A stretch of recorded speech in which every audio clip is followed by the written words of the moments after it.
We begin this morning with the confirmation of Donald Trump's latest nominee in a highly important position. Jeanine Pirro, the combative Fox News host and one of the most prominent and fiercest Trump allies, was confirmed last night as U.S. Attorney for the District of Columbia. She was obviously confirmed along party lines.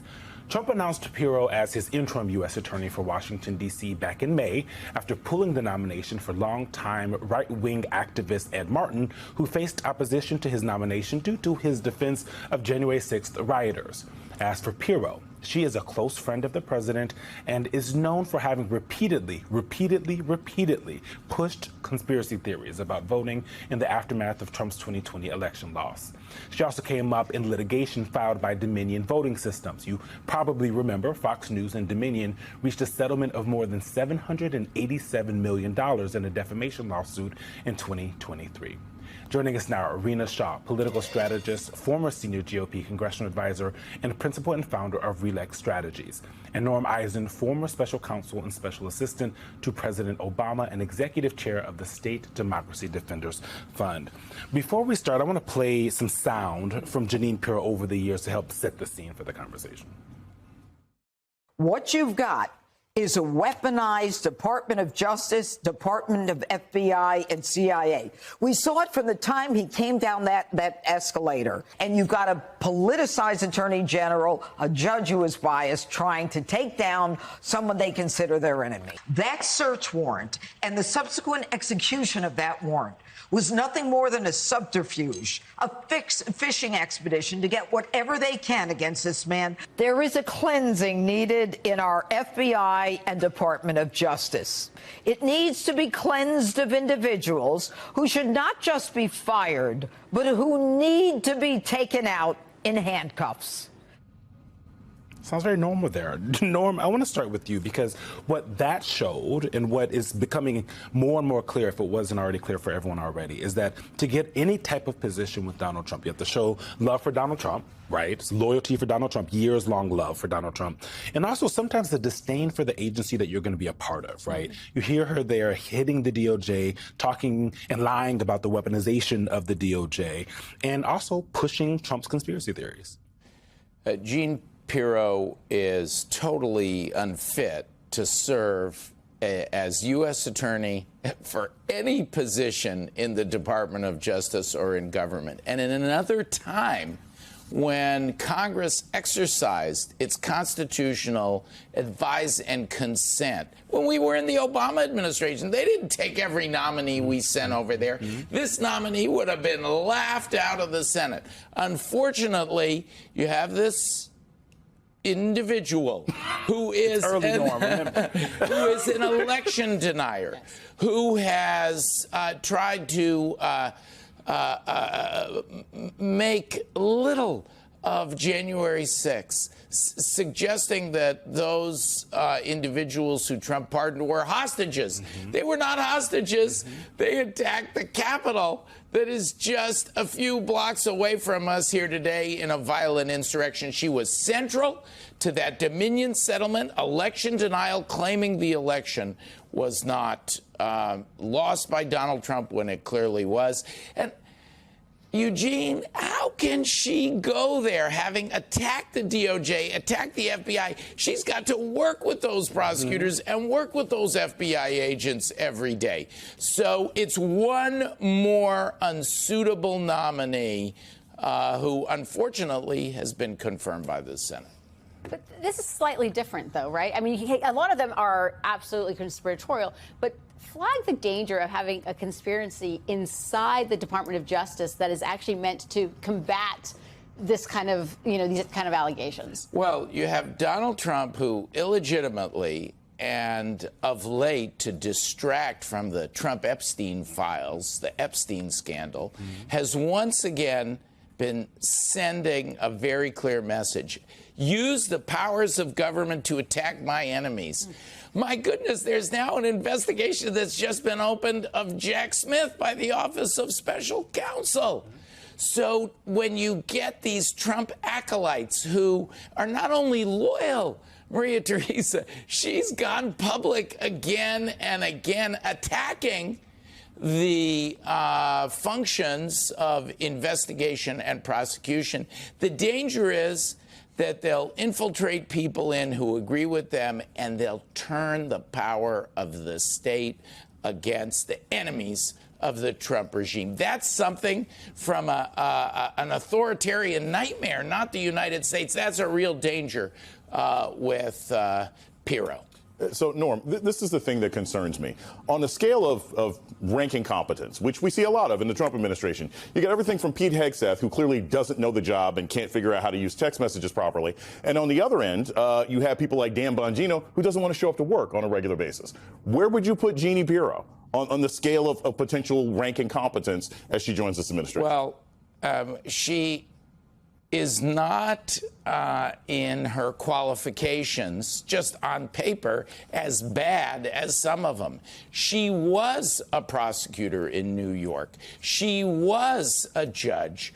I hear from my friends in that office that she actually, unlike Ed Martin, her predecessor, who was bounced by the Senate, one of the rare examples of using the senatorial powers, the MAGA majority in the Senate has flushed their constitutional authority. Jeanine Pirro has listened to prosecutors, the exodus. You may remember people were quitting. She's let them do their job. So she's not the worst. But that's not saying much in this administration. Very low bar. Very low bar. The bar's on the floor. These statements that the January 6th insurrectionists, many of whom violently attacked the law enforcement she now has to work with, that they were hostages, or Fox News had to pay $787 million in part because of her statement. She runs through, look at those pleadings again, what was filed in the Dominion She's case. all up it. She's all through it. Rena, I want to get to you because in the Dominion lawsuit, what we saw in some of that discovery, I love some discovery. Her own team, people closest to her at Fox News, called her, quote, their words not mine, a reckless maniac who is nuts, also a quote, who pushes conspiracy theories and should never be on live television. This is people that worked with her at Fox News, not anybody up here. Yeah.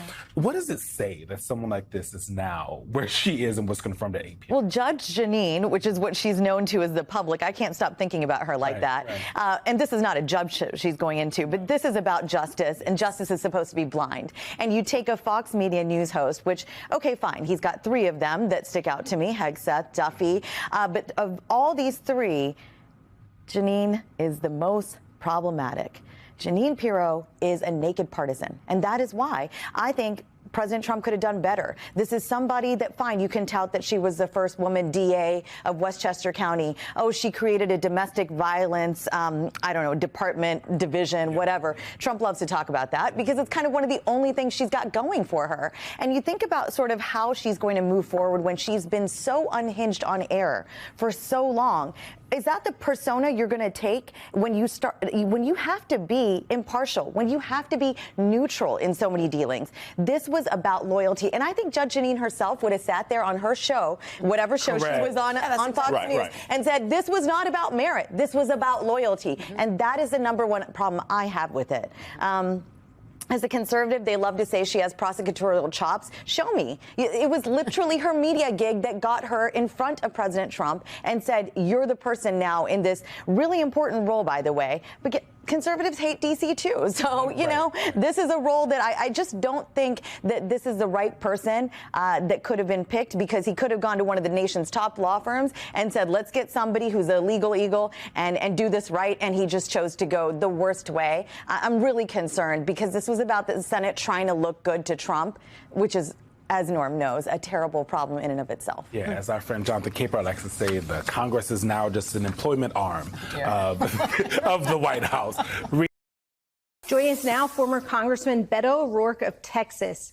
Congressman O'Rourke, this map is pretty much a done deal as soon as Tuesday. So what is the fight going to look like for Democrats in Texas?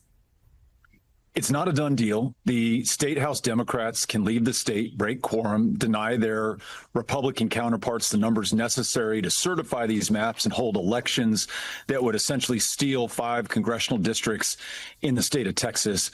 My hope is that they will do this and not only deprive Donald Trump of these 5 seats, but really inspire a country that has been waiting for Democrats to fight and to fight to win.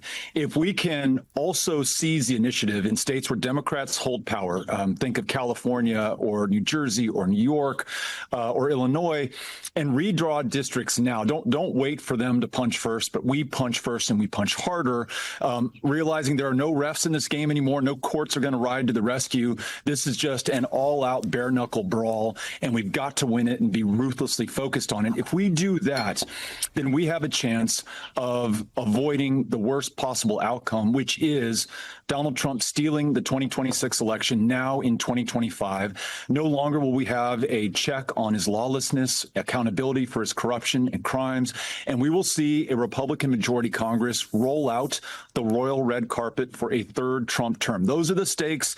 That's why we've got to fight, and we've got to fight to win. Beto, hi, it's Molly Jong-Fast. I'm wondering, this special session is supposed to be about the flooding. Do people in Texas understand, are they getting the message that this was a special session that was supposed to be about flooding that has turned into Donald Trump's request to gerrymander the state? I mean, do you, when you talk to people in Texas, are they angry? How do they feel about this?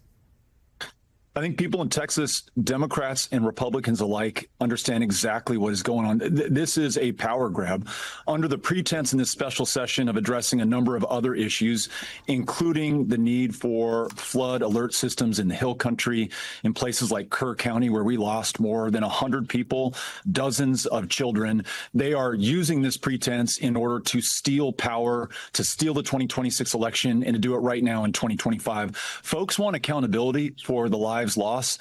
They want investment in the infrastructure that will prevent lives from being lost going forward. They don't want these political games being played right now. But Molly, as you know, if Trump and Abbott and the Republican majority in Texas, thick as thieves, are successful in hijacking this election, it just won't matter because they will be able to run the numbers, run the table, and run the maps. And there won't be accountability for the wrong done to those in the Hill Country. And there won't be good governance going forward. In fact, we will have the consolidation of authoritarian power in America. Those stakes are that stark.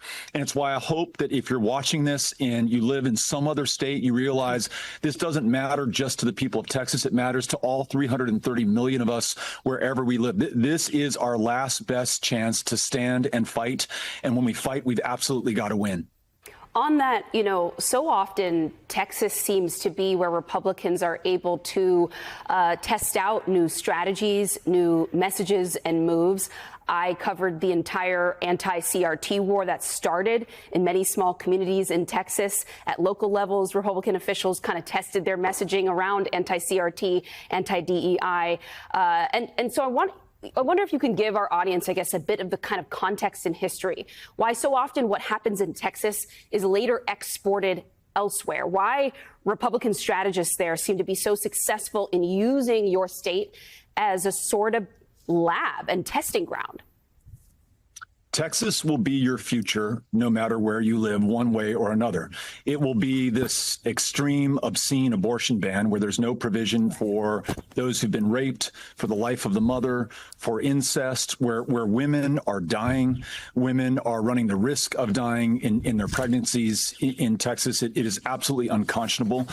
Your future will be a state that leads the nation in school shootings more than 3 years after Uvalde, 19 kids, 2 heroic teachers slaughtered, identified only by the shoes they were wearing because their bodies were so badly disfigured. Nothing's changed in those 3 years to make it any less likely it'll happen to any other kid in this state. A $7.25 an hour minimum wage, the least insured population in America, leading the country in childhood diabetes deaths. That's your future, the extreme hothouse of Republican crazy ideas, as you just pointed out. Or If we stand and fight and win, your future is one that we've seen before in Texas. I mean, we are the people who led the fight for Roe versus Wade in 1973. We're the state that produced the president that signed the Civil Rights Act in 64, the Voting Rights Act in 65. Some really bad stuff is happening in Texas, but some really good things have come from this state as well. That's why we need all hands on deck in this state, or what you see right now will be your future no matter where you live in this country. Beto, hey, Danny Savalas. A couple things. Republicans didn't invent gerrymandering. As you probably know, Maryland 2011, also Illinois in 2011. Democrats did stuff that was kind of similar. What's your response to critics who are going to say exactly that? They're right. This is human nature. It's not a Republican or a Democrat thing. People in power want to hold on to power, want to grow their power, and they'll do it by any means necessary unless they're constrained and controlled by the law. That's kind of the foundational promise and premise of this country. We're created equal, and we should expect to be treated equally under the law. The Voting Rights Act in 1965 tried to stop these kinds of shenanigans where members of Congress choose their own voters instead of the other way around. Unfortunately, thanks to the infinite wisdom of the Roberts Court in 2013, that Voting Rights Act was struck down, and now states have been able to run roughshod over their voters, but nowhere more so, unfortunately, than in the state of Texas, which is something less than a democracy today. The most gerrymandered state already. 750 polling places have been closed, one ballot drop-off location per county, even if you're Harris County with 5 million people. And in broad daylight, they're going to try to steal the 2026 election right now in 2025. To your point and to your excellent question, we've got to stop waiting for the refs to intervene. They have left the arena. Right. We've got to fight back fire with fire, and we've got to do the same thing in these other states and do it now and not wait for them to strike first.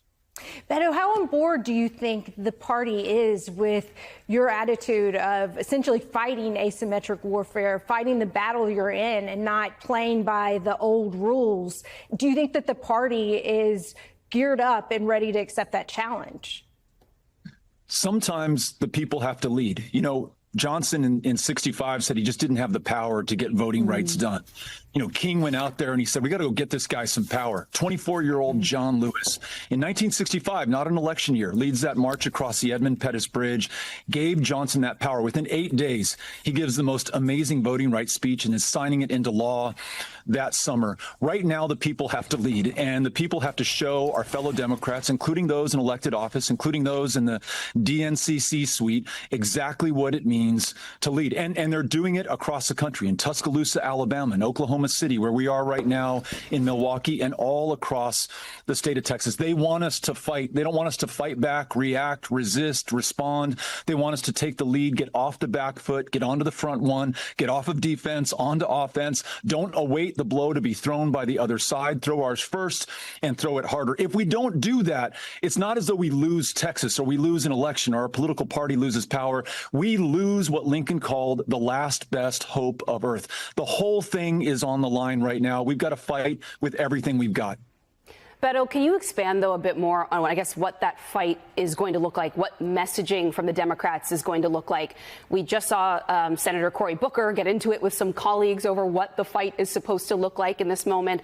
In a previous block, we were speaking with former Congressman Jamal Bowman about the Democratic messaging on Gaza right now being so unaligned with where their actual voters, the people that they represent, are, who are disgusted with the war, who want food and aid brought to the people of Gaza, and who are frustrated with the sort of tepid messaging we're hearing from Democrats on that.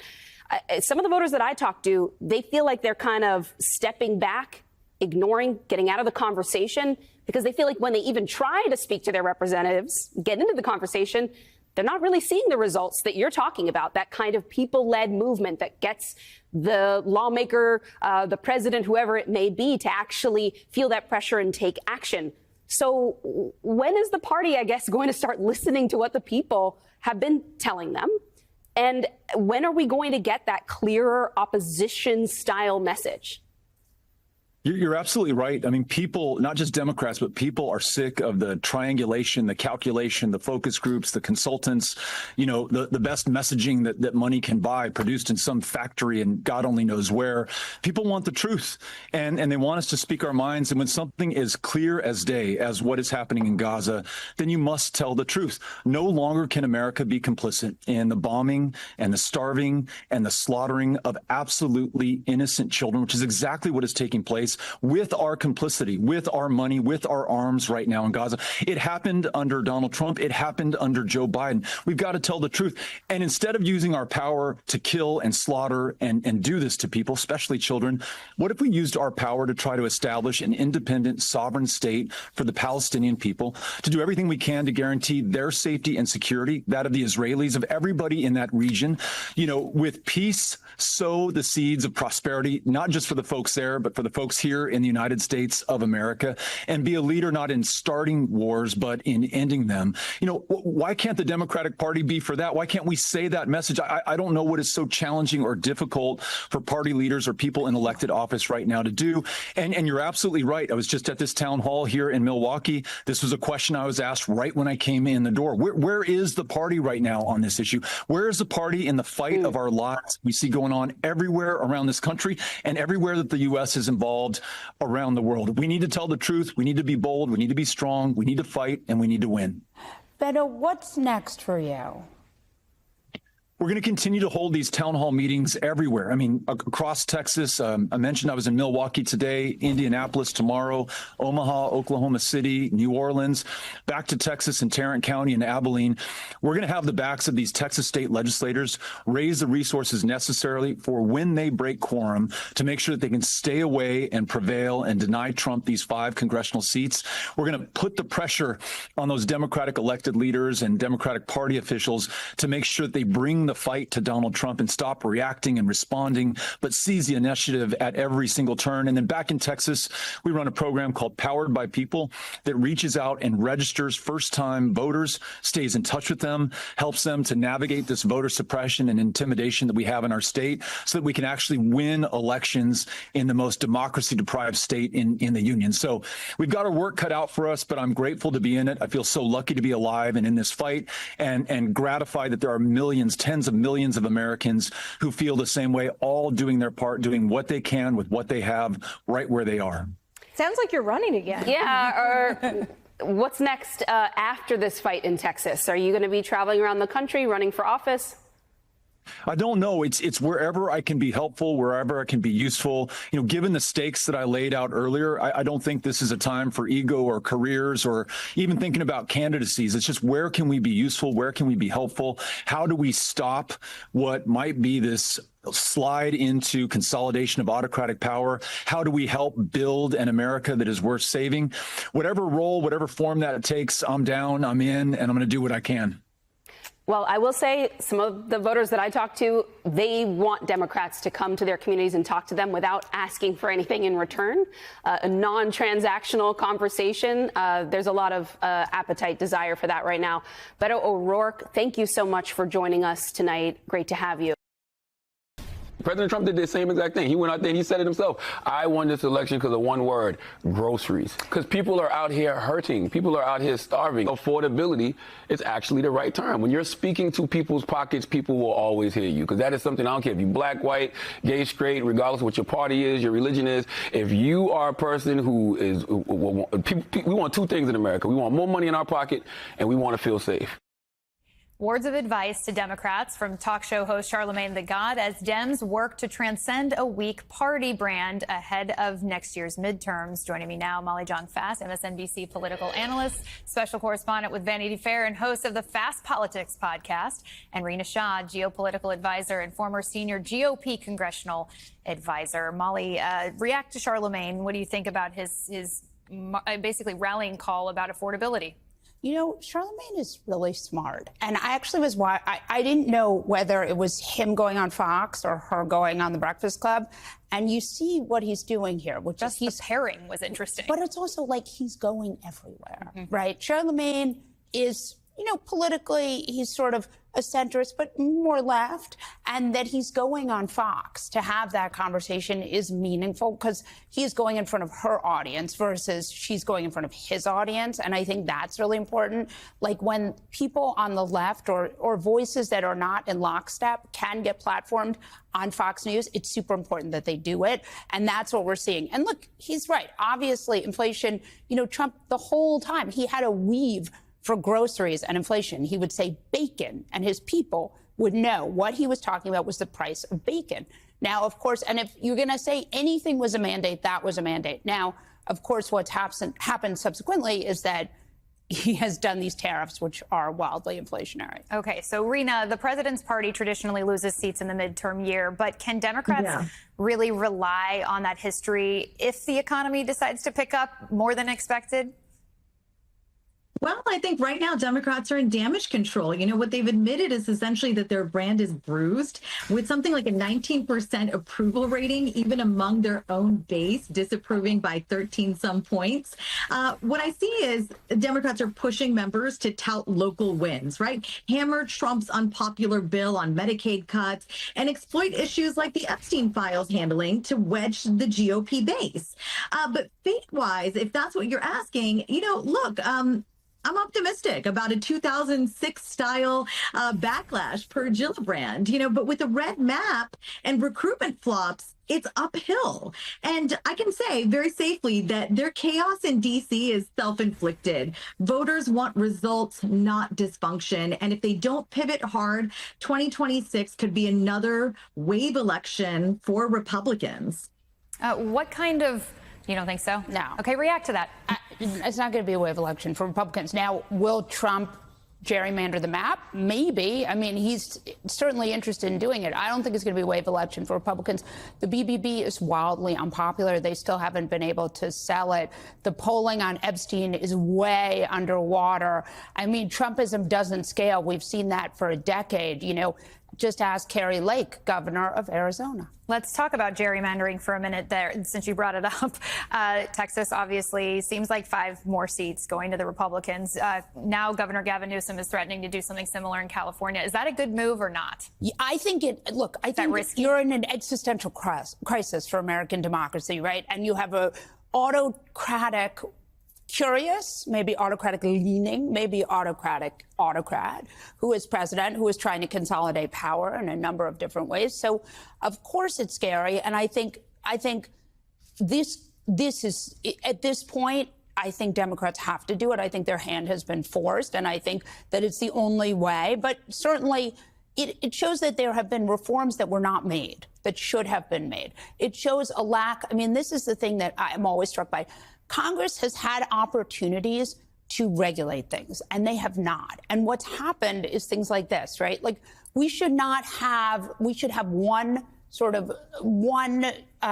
rule for redistricting, and it should be a federal rule. It should not be a state rule. States should not be able to redistrict willy-nilly based on their partisan affiliation. But at this point, we're so far down the rabbit hole, I don't think there's any choice. Rina, your thoughts on that? Can you respond?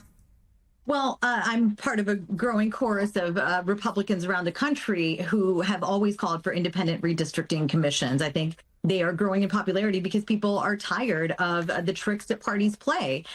Look, I'm not a full-on partisan here, but I do see the problem with both sides. I'll just say for Dems in the 2026-2028 plan, I mean, I still see Democrats scrambling for 2026 by recruiting these so-called crossover stars, people like Roy Cooper in North Carolina, or trying to lure Sherrod Brown back in Ohio, folks who wanted red territory before. But it's all about distancing from their toxic national brand. And that's really what I want to draw emphasis to here is, Democrats are banking on local authenticity to flip seats, but they need just 3 in the House and 4 in the Senate. I want to remind the audience, but for 2028, it's early, but they're eyeing governors or fresh faces to rebuild after that drubbing of 2024. And they're hoping that anti-Trump energy carries over. The problem is with their approval at a dismal 19% in that Quinnipiac poll, it's like trying to sell ice in Antarctica.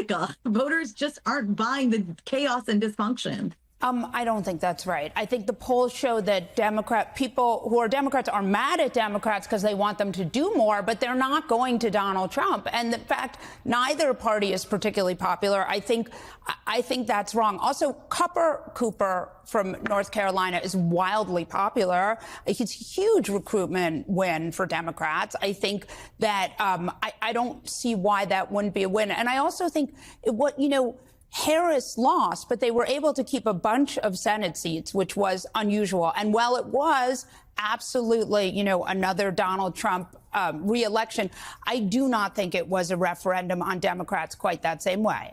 We are going to have both of none of it's fact. We agree to disagree here on this show, and we will have you both back to have more of a conversation. Molly Jong-Fast and Rina Shah, thank you both for the lively discussion.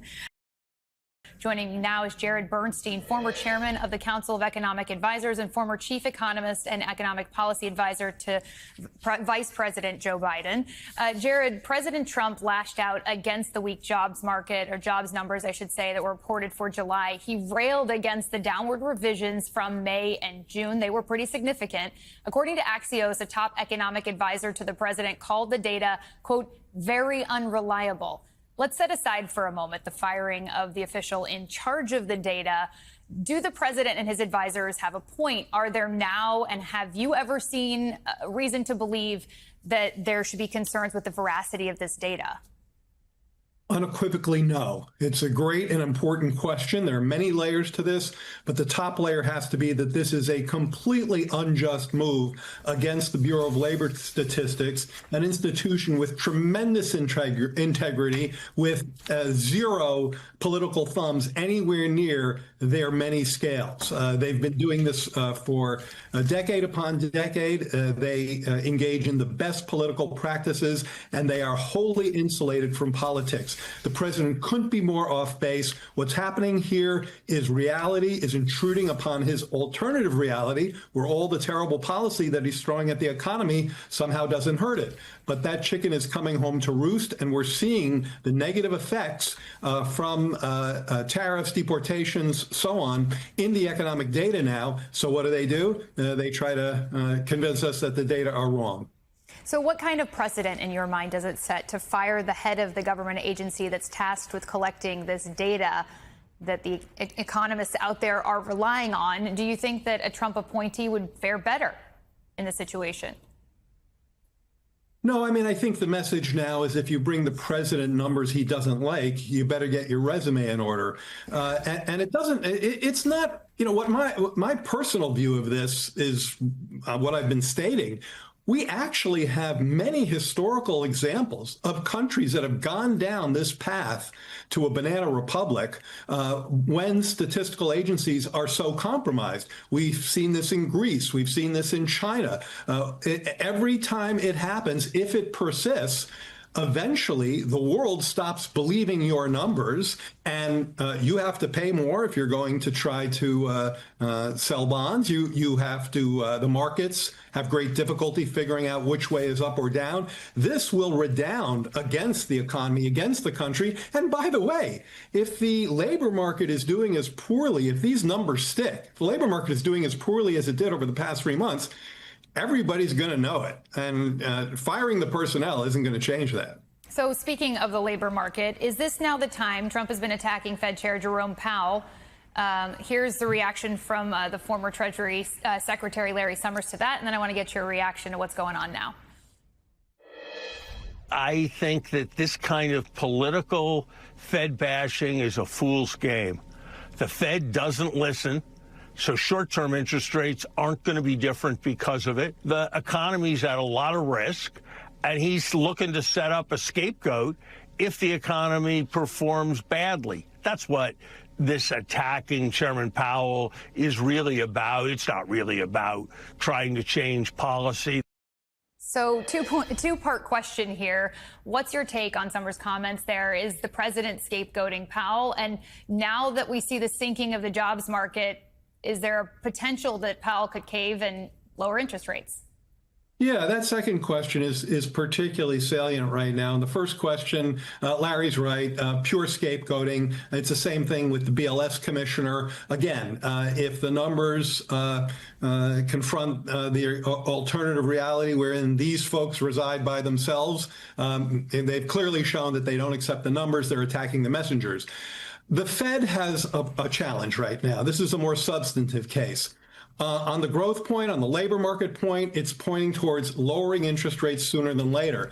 But we have stagflation, meaning inflation is going the other direction. We learned last week that the inflation gauge that the Fed watches most carefully came in at 2.8% year over year. The Fed's target is 2%, so we're closer to 3 than 2, and that puts them in a bind. The labor market is saying lower rates. Inflation is saying pause, wait, see what happens.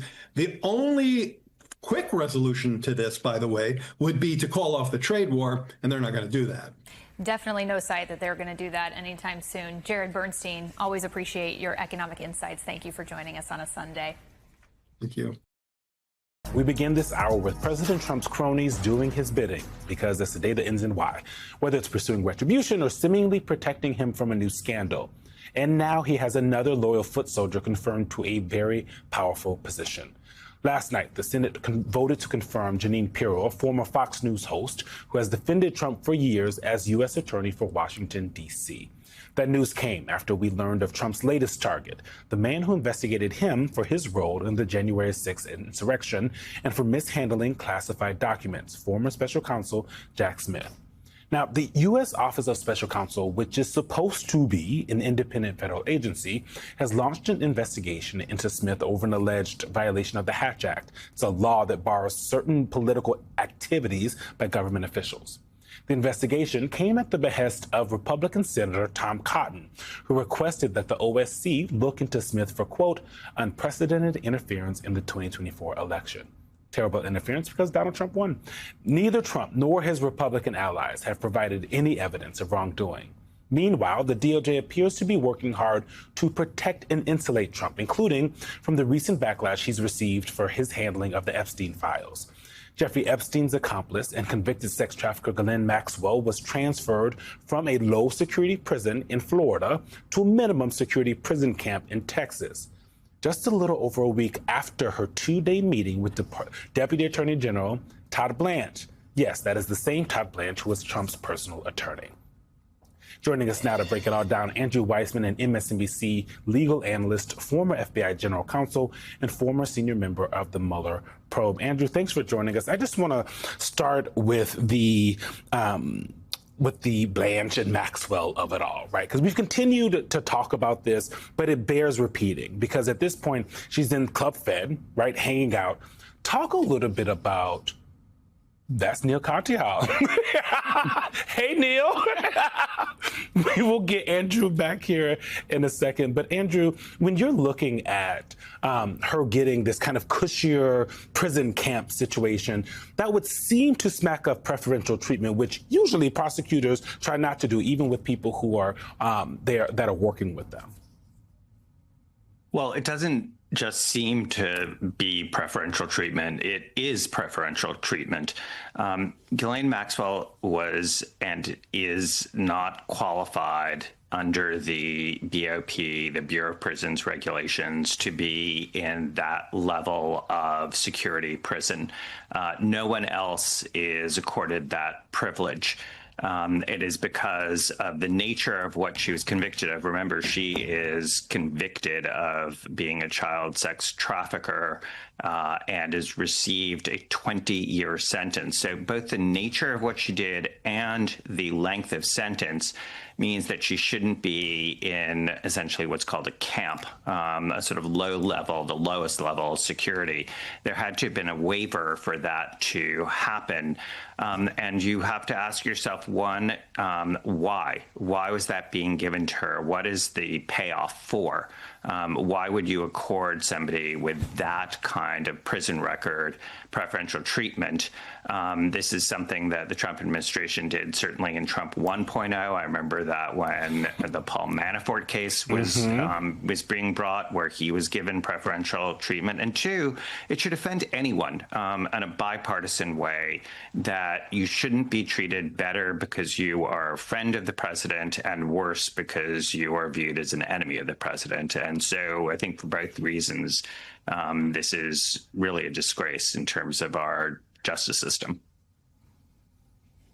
Andrew, I'd like to jump in here. You know, Tom Cotton, Senator Cotton's like, hey, we want to do this investigation into Jack Smith. You know, we have concerns about how he conducted his job before. It's not like Jack Smith volunteered, right? He was asked to go do these investigations.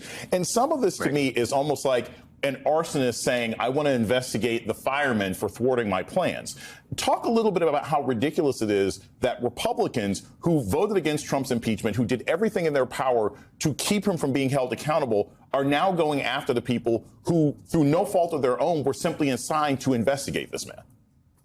Sure. Well, again, I can sort of relate this to my personal experience when I worked on the Mueller investigation. We were very aware that they were going to investigate the investigators, and there was going to be that oversight. So I'm not surprised by this. Two, it's worth remembering that the alleged violations or the investigation is about the Hatch Act, which is a civil statute, not a criminal statute. I highly doubt that there's going to be any more merit to this investigation than there was in connection with the Mueller investigation. Remember, John Durham investigated all of that and found nothing. And I think the same thing will be true here. You know, Jack Smith is extremely reputable, had a reputable career team. And finally, it's worth noting that this sort of claim of sort of selective investigation or selective prosecution, those claims were made in the Trump cases that were brought, in the criminal cases that were brought, and every judge that actually reached the merits of it rejected it. So this, to me, is something that seems like a distraction. And finally, if there were actually to be a case that was brought, if they were actually to bring a case, this is the last thing that you would think the Trump administration and Trump himself would want. He spent years trying to avoid, and largely being successful, avoiding any of these cases going to trial. And if he's going to have a trial here, that's going to be a forum for Jack Smith and people to put on the evidence that he has tried for so long to avoid. Andrew, I think you're absolutely right that he's trying to change the page. If you recall, last week it was all about going after Beyonce and Oprah. This week it's about Jack Smith, trying to figure out what is sticking. But I think that there lies a deeper, more nefarious concern I think the American people should have, and that is the weaponization of Department of Justice, of employees just simply doing their jobs. I can't imagine what the morale is right now at the Department of Justice, but speak to the dangers of the weaponization of someone who should be fair arbiters for every single American, regardless of who's in office. Absolutely. And there you have such a bastardization of language where you have the current administration saying, oh, we're trying to fight weaponization, when that is actually what they're doing. And, you know, this is where this is my mantra to people, which is facts matter. And you can actually look at the facts. And if there's weaponization on either side, it should be deplored and shouldn't go on. But here, the facts are there simply is no reason to think that the Biden administration was engaged in weaponization. After all, they prosecuted numerous Democrats, including the president's own son. And so it's really beyond the pale to see that happening here. And in terms of what's happening in the Department of Justice, the other thing that is just deeply, deeply hypocritical is this claim that, during the Biden administration, they didn't tolerate any sort of dissent, that they only wanted to track against certain people, and they wouldn't brook any sort of honest discussion. That is the exact opposite of what is happening now, where people are being fired simply for raising issues and actually going to court and being unwilling to lie to the court and say things that are not true. For instance, the whistleblower who refused to say that Mr. Abrego Garcia is a terrorist and then ended up being fired. So this apples and oranges is really insidious. And in terms of it's really awful what's happening in the department. You want pushback. You want a honest discussion. You want people to be raising questions. When I was there, I welcomed, and I should have welcomed, people to say, I think you're making a mistake, and I think there are other ways to look at it. That's what I think every American would want in any organization, let alone one as powerful as the Department of Justice. Our friend Barbara McQuaid, MSNBC legal analyst, everyone here knows and loves her. This is what she tweeted yesterday about the Jack Smith investigation. I'm curious if you agree with this. The only weaponization involving Jack Smith is this investigation. This is worse than the Red Scare. The only weaponization involving Jack Smith is this investigation. Do you agree with her on this being worse than the Red Scare? How concerned should people watching be about this? So canary in the coal mine? Yeah, I mean, I think people should be. I think that there are so many other things. This is one of them. I do think it is fair to ask the question of any prosecutor, whether they have been fair, whether they have treated people the same as anyone else. It's highly rich that it would come from this administration that they're doing that. But I think it's fair to have an inquiry into making sure that everybody has acted above board, but not in the way it's being done here. I think there are just so many other examples of the Red Scare where we are going through sort of the 1950s McCarthyism, but on steroids. I think that you can see what's happening in universities, in law firms, in businesses. Basically, it's anybody who is going to stand up to this administration. You see it in the courts where they're filing complaints against judges and seeking their impeachment. And there's been numerous threats of violence against judges, simply these, by the way, judges appointed by Republicans and Democrats, simply because they rule against the unconstitutionality of what the Trump administration is doing. So I think those are sort of equally or more illustrative of what Barb was getting at there.